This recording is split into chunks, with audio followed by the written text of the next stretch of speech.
On the road with Big Kahuna. I'm heading toward a celebration.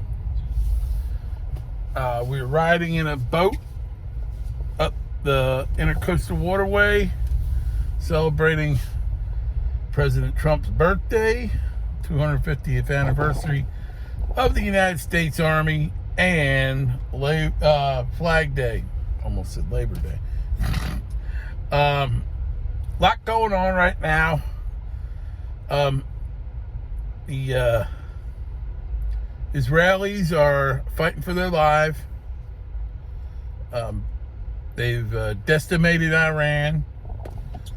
I'm very glad to see that happening. I hope they put a hola in the Ayatollah.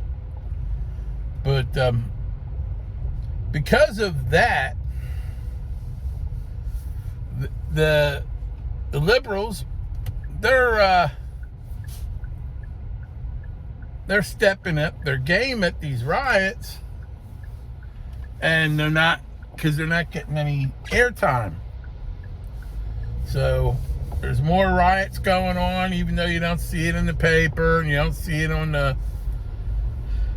news. Today they got this no kings bullshit going on. They're just acting like a bunch of spoiled little brats, having temper tantrums. The sheriff in one of the Florida counties said, you throw a rock at one of our officers, they're going to kill you. And I don't think anything's happening in that county. But in Broward County, the rioters blocked Interstate 595 with cars and tires and set the vehicles and the tires on fire. Something tells me those vehicles didn't belong to the rioters. They're probably stolen cars. So it's really getting ugly out there. Now in Minnesota, the Speaker of the House for the state of Minnesota and her husband were murdered.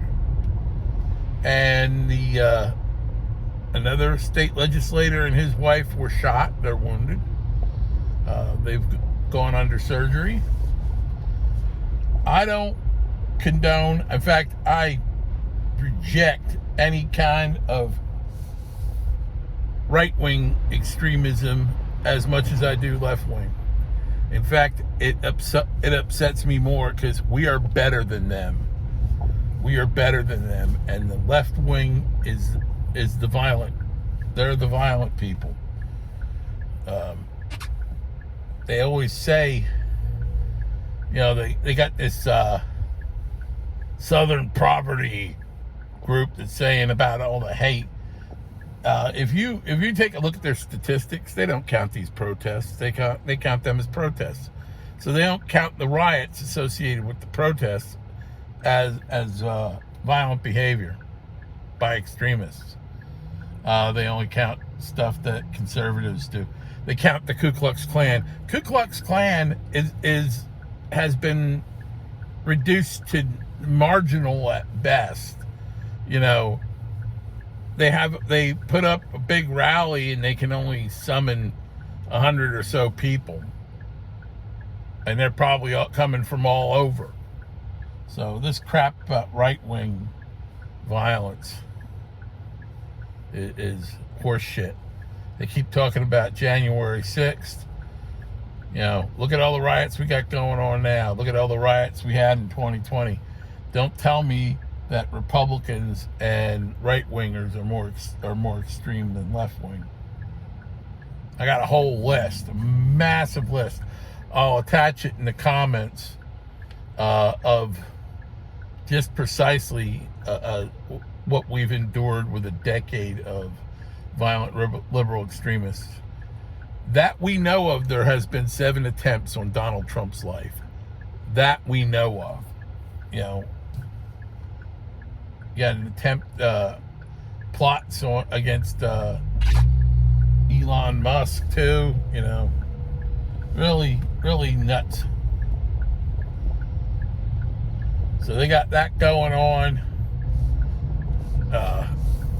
This poor, horrible assassination of the Speaker of the House, the Democrat Speaker of the House in Minnesota. That's just... I hope they catch the guy with no more loss of life. It's just,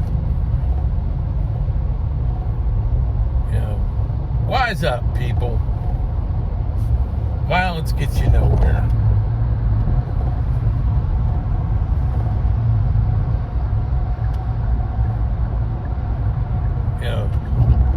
You got the anti-fascist people. They call themselves that, Antifa. Antifa uses fascist tactics.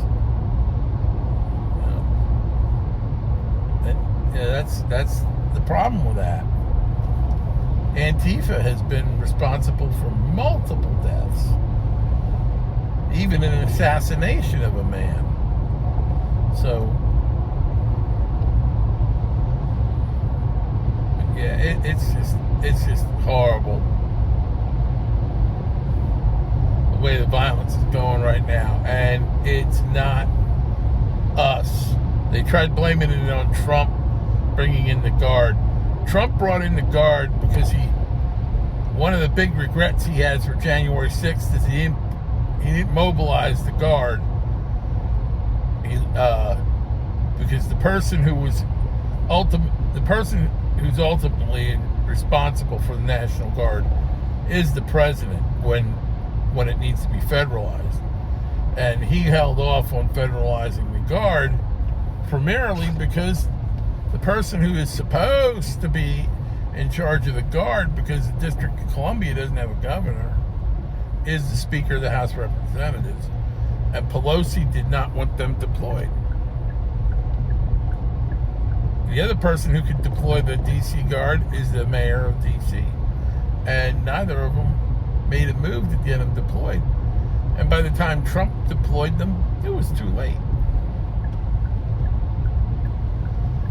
So he didn't want to make that same mistake he did in 2001. So he jumped over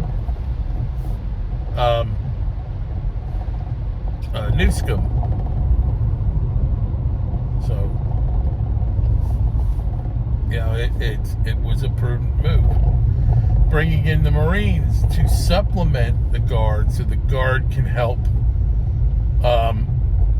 What the Marines task is doing in Los Angeles is they're guarding federal government facilities. And this is something else that Trump learned from 2020, was that they need to assist the Federal Protective Services and other law enforcement agencies that are guarding our federal buildings during these riots, because in Portland they barricaded the FPS and marshals and DHS officers, barricaded them in the courthouse. They actually put concrete up against the doors, the fire doors, so they couldn't get out the fire doors. And then they set the building on fire with 400 people inside. And of the 400 people inside, 277 had to be treated for smoke inhalation. So, the people don't look at what's going on. They just look at the right. They act like, no, I don't see nothing on the left. I don't see any of the left-wing violence. Horse shit. Anybody who says that right-wing extremism is worse than left-wing extremism is, at best, intellectually dishonest. But really, let's call them what they are. Is frickin' liars. It's, when I hear January 6th, January 6th, January 6th. What about May 28th? When those officers were crammed in. What about the day, I hate saying what about, let's just say in comparison,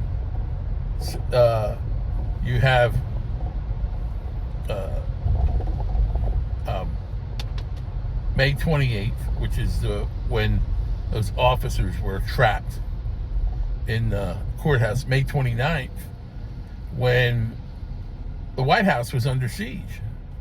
People got over these temporary barriers in an area where the barriers went up against the Treasury building. They got up and over, and none of them got to the White House. The White House was locked down. The president and the first family had to be taken to the PIOC. And the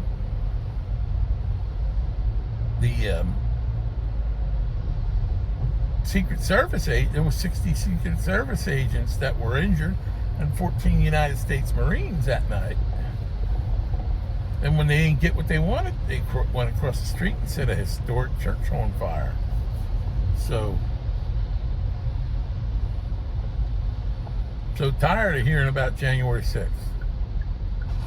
Then there was the night that in Minnesota where they had to get a SWAT team and a mass force of uniformed officers to get the police officers out of the 3rd Police District because they were trapped inside the 3rd Police District, and they had to abandon the 3rd Police District, and the rioters set it on fire, and it has not been replaced. There is no 3rd Police District anymore, at least not a police station.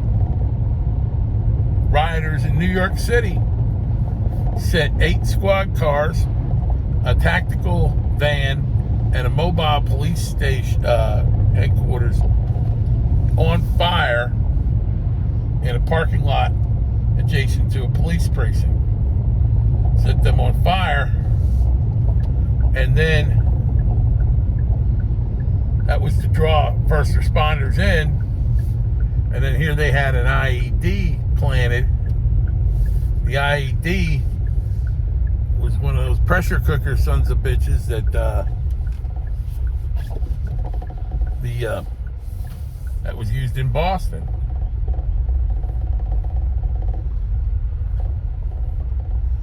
Wow, I am early.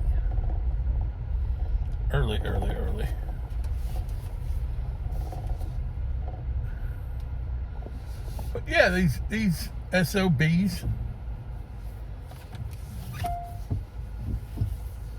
they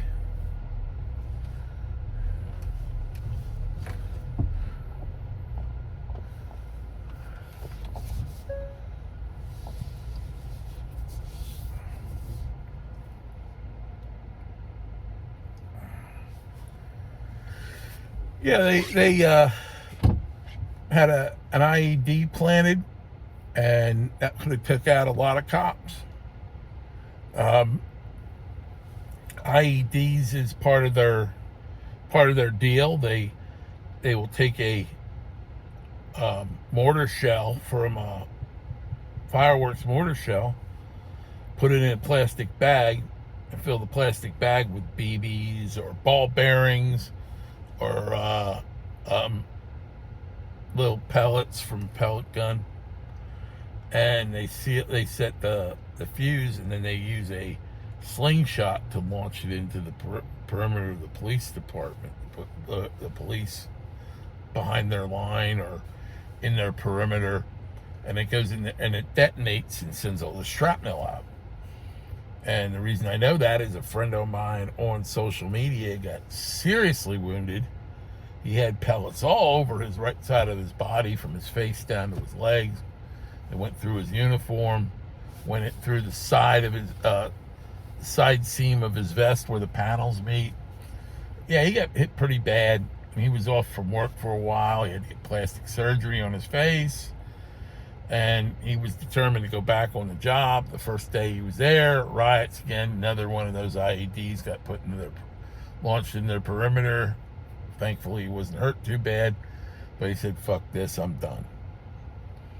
So we're losing a lot of cops because of these attitudes that we're seeing from from liberal politicians and from liberals in general. The anti-police movement did not stop after year 2000. I know Los Angeles Police Department is 800 officers short. Reading Police Department, where I used to live, they're 70 cops short. NYPD, I believe they said they're a couple thousand short in NYPD. And it's because of these riots. And like I said, just because you're not seeing them on TV doesn't mean they settled down. They're trying to get back on TV by being more violent and more extreme. I don't know how more extreme you can get than throwing Molotov cocktails at law enforcement officers and busted up concrete and that.